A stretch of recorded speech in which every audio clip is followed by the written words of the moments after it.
Good morning guys. Alis naman tayo guys. Yan talagang buhay Maynila guys. Araw-araw trabaho. At wala nang time sa pamilya guys. Kaya mahirap dito kung taga-probinsyano ka na pupunta ka dito sa Maynila.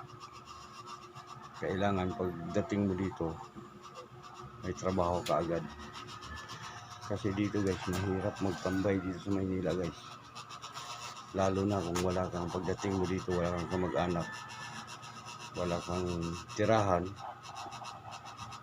Kagaya sa akin dati guys, nung dumating ako dito sa Maynila, na nakikitira ako dito sa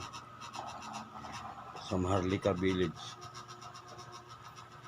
Nakikitira lang ako kasi siyempre naghanap ako ng trabaho, hindi ko kaano-ano, hindi ko kamag-anak. Kaya ilang araw na natambay ko, so naisipan ko na maghanap ako ng trabaho. So nakapasok ako ng trabaho, mayroon akong pangbayad, pang-upa sa bahay,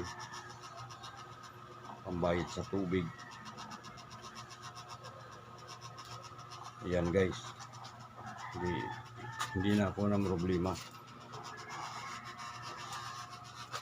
Kaya nga mahirap magsapalaran dito sa Maynila.